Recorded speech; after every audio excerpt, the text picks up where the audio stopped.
What's up, everyone? This is me, PB Talks here for the review of India versus Pakistan. And as you can see here, I'm almost kind of drained out after what has turned out today.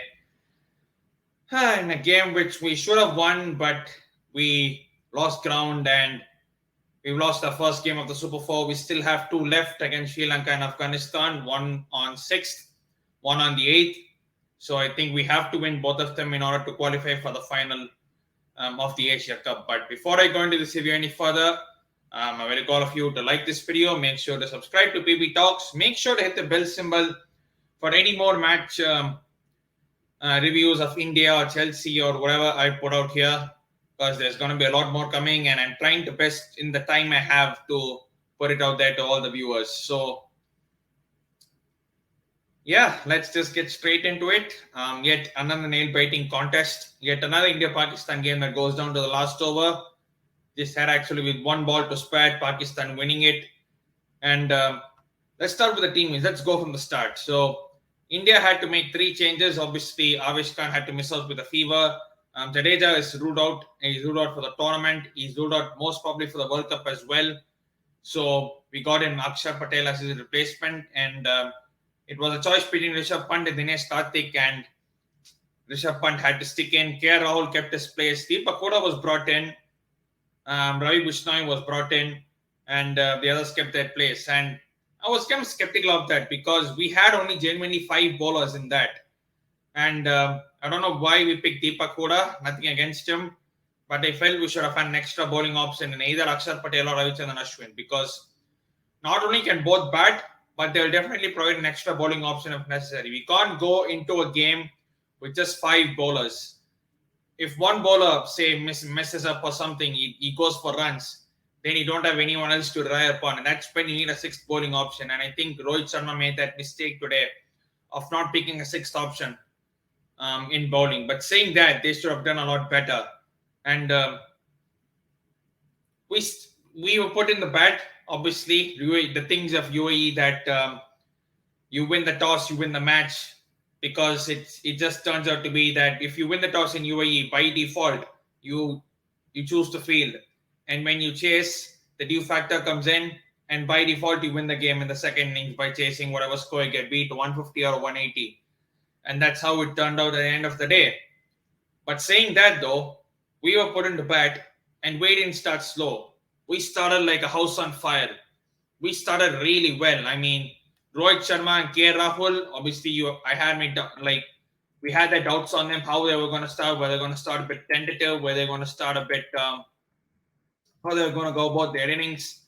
But we came out of the blocks flying. I mean, Rohit Sharma, he made no fuss, ran down the wicket. Naseem Shah scored a 6, beautiful pull shot. Rahul getting into his zone. And the first 5 was, we got 50. And I was like, wow, where does this come from? Is this the positive intent that we have been asking for all along instead of just a tentative start? But as is the case with most players, they start well and then they lose their wicket. That is what exactly happened today. Rohit Sharma lost his wicket. Rahul went for a glory shot and lost his wicket. But they gave a good start and they made a platform for India to build on for the rest of the innings. And I was thinking from there, we should get to at least 190, 195, 200. Else Pakistan also, they have very, very, very much competent batters. And they are going to definitely do a job. And then came Virat Kohli, and I don't think he kind of had a set partner next to him, because everyone was coming, everyone was going. He really didn't have set partners. Sky didn't get going. Rishabh Pant didn't get going. Deepak Hooda didn't get going. Pant was out second ball. And it was kind of like Kohli standing there trying to do things by himself. And to be fair, he did a fantastic job at that. He scored 60, his second consecutive 50 in this Asia Cup. Now his 3 scores are 35, 59, and now a 60. And it's something against Pakistan that he just ups his game another level. His running between the wickets was as he always does. He's super quick. Those boundaries he got off, especially the flick 6 he did to get to his 50. That was absolutely brilliant. And would have been brilliant for him to finish off the innings. But to be fair, the one who actually finished off the innings was Ravi Bishnoi. There you see the scorecard. Rohit Sharma, Rahul getting 28 each. Kohli getting 60. Pant, Sky and Deepak Hooda getting a half start but not going much. Pandya didn't really do anything. Ravi, Bishnoi, 2 fours but effectively gifted by Pakistan. They were harmless balls outside the off stump. Ravi Bishnoi just managed to get some bat on it.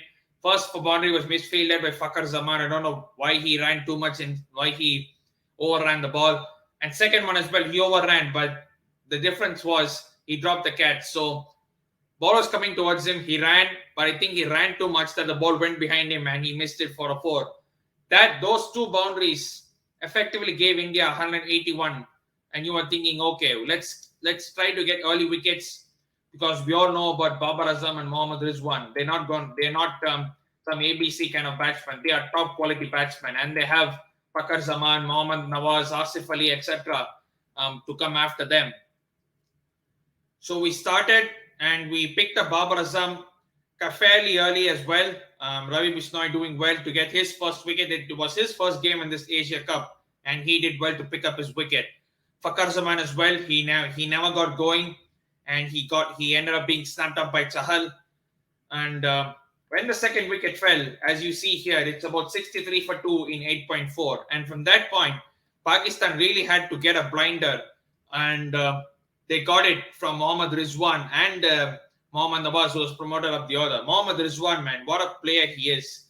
First innings, he actually kind of got an injury where he was falling back and in an attempt to catch a wide delivery that went over a batter's head. I think he twisted his leg a bit, but he came out and he looked as if he was a man possessed. He took the calculated boundaries whenever needed. He ran extremely well. He's super quick. He's a fantastic batter all over. And you saw he got 71 of 51. Ably supported by Mohammad Nawaz. When you see that 210 strike rate, that's someone who needed to battle alongside Mohammad Rizwan, because you know that he's the main batter. He's going to bat. He is the one who's going to be staying throughout the innings. And it was going to a stage where we were eventually going to lose because Hardik Pandya looked off color today. He didn't trouble the scorers by batting, and his bowling was really off color. Bhuvneshwar Kumar was bowling decent. Ravi Bishnoi was good. And Chahal was going for runs as well. But even Arshdeep Singh, to an extent, he bowled pretty well. And we got both of them wickets, really in the space of 2 overs. So 5 overs, they needed about 46 to win, and you were thinking, okay, this is game done. 46 or 48 to win. You were thinking this is game done. But then afterwards, you see here that 15.3 and 16.5, we got the wickets of Mohammad Nawaz and Mohammad Rizwan. And Bhuvneshwar Kumar obviously getting the wicket of Nawaz, and Hardik Pandya, he didn't have a great game, but he somehow got the wicket of Mohammad Rizwan, and that brought 2 new batters to the crease. And you were thinking, okay, let's just wrap up this game.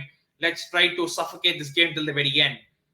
And then you see probably the most easiest of catches being dropped by Arshdeep Singh. I mean, it was right. Bishnoi had to bowl the 17th over, and then 18th over, and then the last 2 overs were going to be bowled by Bhuvneshwar Kumar and Arshdeep Singh respectively. And catch at that stature. I mean, it was Asif Ali's first ball. It's his first ball. He went for a swing of Bishnoi, gets a top edge. Arshdeep Singh is standing there on the edge of the circle. It's a regulation dolly catch. And he drops that, and that changes the game. You could immediately see Rohit Sharma getting frustrated, the crowd being angry. Kohli couldn't believe himself. He got a bit of cramp, so he had to go in, and a substitute fielder had to come out. And that kind of changed the complexion of the game per se, because Asif Ali is a destructive finisher. We have seen that in games before. In the World T20 against Afghanistan, against New Zealand, etc., that he is a fantastic finisher. But even so, Arshdeep Singh bowled a decent over, and Pakistan needed 26 of 12 balls, and the last 2 overs were going to be Bhuvi and Arshdeep Singh. So if Bhuvi gave Arshdeep about 15 or 10 to spare to bowl with, it would have been a fairly doable chase. But what Bhuvi did, I mean, Bowie's strength is bowling Yorkers. He didn't bowl a single Yorker in that over. And that over went for 19. One he tried a slower ball and Ashwin read that and he spanked it over long on for 6. One Mohammad Nawaz pulled it. I don't know. Pulled it for 4. You got us the question. Scott Studies was mentioning on commentary that many of the Indian fielders, they were not standing on the boundary line. They were a few yards in, and in that instance, Deepak Hooda was well in, and it went over his head for 4. If he stood on the rope, it was a catching opportunity. And then the last 4 again. Why is he trying that wide line instead of going to his go-to Yorker? And that over costed 19 runs, and that in effect that won the game for Pakistan. And still, there was a small glimmer of opportunity. 7 of 6 balls. Arshdeep Singh was to bowl, and second ball was a full toss. He missed his Yorker. It got hammered for 4. It was 2 of 4 balls. It was a dot ball then, a Yorker, and after that, another fantastic Yorker to get Asif Ali plumb in front. It was then after 2 of 2. But then afterwards, you were thinking, okay, Arshdeep's strength is Yorkers. Put the 2 Yorkers and let's somehow try to win this or even try to get it to a super over, to be fair. But he never did that, and he missed his Yorker again, and Pakistan won the game. Those 2 contributions at the end that you see, Kustil Shah and Asif Ali, that effectively won the game for them, and Pakistan chased 182 with a ball to spare, and you see those bowling figures. Bhuvneshwar Kumar, 3 overs he went for 21, and his last over he went for 19. Arshdeep Singh, credit to him, he somehow managed to hold his nerve for the last over, despite having to defend only 7. He dragged it to the last ball, and that was good to see. Ravi Bishnoi was bowling well today. He got the important wicket of the Babar Azam. We needed to get him. Hardik Pandya was off color, and so was Chahal. They were going for runs, and the man of the match is obviously going to be Mohammad Nawaz. He's not here.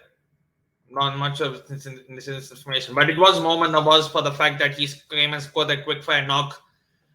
And we lost our first game. 2 games left to go, and hopefully we can win both of them and qualify for the final. But before I end, I want to touch upon something that has been prevalent, especially when it comes to social media and cricketers online that face hella abuse when they drop a performance or when they drop a catch or something like that. The abuse faced by Arshdeep Singh, the screenshots, I'm posting both of them side by side so you can have a good look at them. I'll post them for a good while so you can look at what Arshdeep has gone through. Really? Is this necessary? Yes, he dropped the catch, but is it necessary to really go on him? He's only 23 years old, and he's playing against Pakistan at the highest level. And for him to make that journey up, all the way up, is commendable enough. Does he deserve criticism for the drop catch? 100% yes. Does he deserve abuse? Absolutely not. You've seen this way back, even in IPL. When Murli Vijay had to face this back in 2020, when Avesh Khan faced this in 2021, I think Dan Christian faced it once in 2021 as well, when he was playing for Bangalore. Yes, you have an Instagram account. Yes, you have a social media account that is free, but that gives you absolutely zero right to absolutely abuse a player, go for their families, go for their personal lives, criticize their performance as much as you want. Say you dropped a stinker, say you performed bad, say you were shit, because that's what they were. In case of Arshdeep Singh, you can tell that if you had caught that, you had won. I think that makes a perfectly sense comment. But to abuse him in the way that some so-called fans did, just because they have a keyboard and some fingers to type, it's absolutely uncalled for. And whoever notices those comments, please block them please manage to report them on Instagram. I didn't see them. I got that as a screenshot from my friends. So I hope you all can report those comments and remove remove toxicity from social media, small bits by small bits. But yeah, that's the end of a match review. If you like you this channel, make sure to like this video, make sure to subscribe to PB Talks, make sure to hit the bell symbol to get notifications whenever I upload videos like this or go live. As I keep saying at the end of every single video, we're still in the midst of a pandemic, so make sure to stay safe and wash them hands. Thank you everyone. Catch you soon.